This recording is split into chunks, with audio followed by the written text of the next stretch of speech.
हमें कुछ नहीं हुआ, हम तो जहां खड़े थे वहीं खड़े थे। पर एक कहावत होती है कि काट की हांडी बार बार नहीं चढ़ती। तो क्या हुआ कि विपक्ष ने जो एक भ्रम का वातावरण बनाया था, वो भ्रम का वातावरण बदल गया। जनता को यथार्थ समझ में आ गया। एक भ्रम बनाया था कि साहब 400 पार हो जाएंगे, संविधान बदल देंगे, ये कर देंगे, वो कर देंगे। तो वो झूठ और भ्रम का जो साम्राज्य था वो बदल गया। तो मतलब जनता को यह समझ में आया विपक्ष के लिए कि वो पैरवी तो झूठ की करता चला गया, लेकिन बस उसका चेहरा उतरता चला गया। और रंगत समझ में आई, मगर आई देर से। कच्चा था बहुत, रंग उतरता चला गया।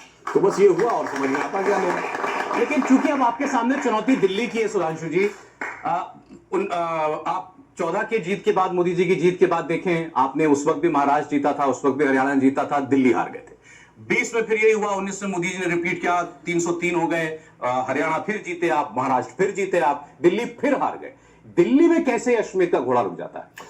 देखिए, दिल्ली में 2 बार जनता ने आम आदमी पार्टी को समर्थन दिया और भारत के इतिहास का सबसे बड़ा बहुमत दिया। 70 में 67 सीटें आज तक किसी पार्टी को नहीं मिली, 70 में 62 सीटें मिली। मगर उसके बाद जो बदलाव देखा है, अब मैं एक छोटा सा उदाहरण दूं।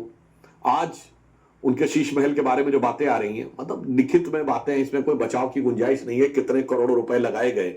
और आपको एक और बात बताऊं, वो कहते हैं ना पढ़ा लिखा व्यक्ति होना चाहिए। पढ़े लिखे मुख्यमंत्री ने क्या बुद्धि लगाई है। दिल्ली में एक फाइनेंशियल सर्विसेज रूल 2019 है, जो ये कहता है 10 करोड़ रुपए से ऊपर का अगर कोई भी खर्चा होगा तो वो कैबिनेट में जाएगा, यानी वो फाइल एलजी तक जाएगी। तो जानते हैं, शीश महल के अंदर जितने भी कायदे से अगर पूरा एक मकान का खर्चा होता तो एक ही साथ बिल पास होना चाहिए ना। आप अपना मकान बनवाते हैं तो एक ही बार में डिसाइड करते हैं ना, भाई कुल मिला के इतना खर्चा आएगा। उसमें क्या किया है, सब 9 करोड़, 9.5 करोड़, 9.25 करोड़, 9 करोड़ 34 लाख, 9 करोड़ 50 लाख, और एक बिल तो ऐसा है जो 9 करोड़ 99 लाख रुपए का है। तो आप सोचिए कि उन्होंने जो ये किया है। और उसके बाद याद करिए, 27 अक्टूबर 2013, कोई जाके देख ले, शाम 4:55 पे केजरीवाल जी का ट्वीट है। वो कहते हैं, शीला दीक्षित जी के आवास के बारे में, मैंने सुना है कि मुख्यमंत्री के आवास में 15 एसी लगे हैं, मैंने सुना है कि बाथरूम में भी एसी लगे हैं, कौन भरता है इसका बिल। और आगे जानते हैं उनका क्या वाक्य, मेरा कलेजा कांप उठता है ये सोचकर कि जब दिल्ली की 40% जनता झुग्गी झोपड़ियों में रहती है तो कैसे कोई मुख्यमंत्री इतने आलीशान मकान में रह सकता है। और उसके बाद अगर आज आप उनका मकान देखें तो आपको पुराना कवि प्रदीप का वही गीत याद आएगा कि देख तेरे संसार की हालत क्या हो गई भगवान, कितना बदल गया इंसान। वो तो उनके लोग तो, नेता लोग तो आज कैमरा लेकर के पहुंचे हुए थे 6 फ्लैग स्टाफ रोड, दिखाइए हमको अंदर जाके। बीजेपी वालों ने कहां देखा है स्विमिंग पूल उनके घर में, कहां देखा है 8 करोड़ का पर्दा, कहां देखिए टॉयलेट की सीट, हमको भी दिखाइए। देखिए, चुनाव आचार संहिता लगने से पहले तो उनके ही कंट्रोल में था, तब ले जाके दिखा देते। अरे हकीकत तो यह है कि जब स्वाति मालीवाल के साथ पिटाई हुई और पुलिस ने सीसीटीवी मांगा तो सीसीटीवी तक तो दिखाए नहीं। अब कह रहे हैं साहब दिखाइए। बल्कि अब तो यह भी लग रहा था वो जिस उग्रता के साथ वहां घुसने की कोशिश कर रहे थे, कुछ उठाने या कुछ उखाड़ने के चक्कर में तो नहीं थे। क्योंकि इससे पूर्व ऐसा इस देश में हो चुका है कि एक पूर्व मुख्यमंत्री के बंगले में जाके वो लोग कुछ अपना उखाड़ के ले आए थे। तो हो सकता है कि उनके मन में ये बात रही हो, अन्यथा ये विशुद्ध नाटक लगता है, विशुद्ध नाटक। ये विषय आज तो चल नहीं रहा, 1.5 साल से चल रहा है।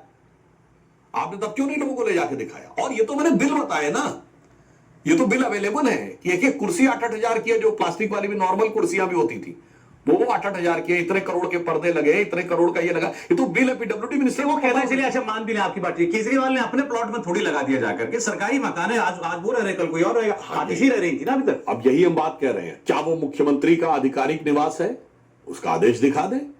जैसे 7 लोक कल्याण मार्ग प्रधानमंत्री भारत का आधिकारिक निवास है, मोदी जी उसमें रह रहे हैं, उससे पहले डॉक्टर मनमोहन सिंह रह रहे थे, उससे पहले अटल जी रह रहे थे, उससे पहले गुजराल जी, देवगौड़ा जी, पीवी नरसिम्हा राव जी, चंद्रशेखर जी, वीपी सिंह जी, राजीव गांधी, जब से हम लोग बचपन से याद है तो सारे उसी में रह रहे थे। तो वो दिखा देना।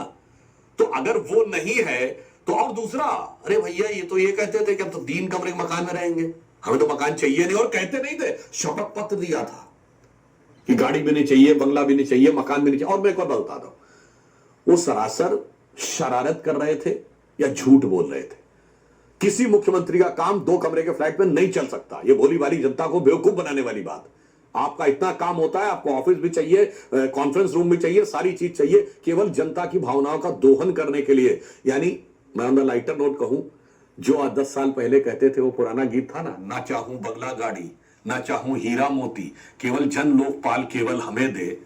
वाह। इंडिया में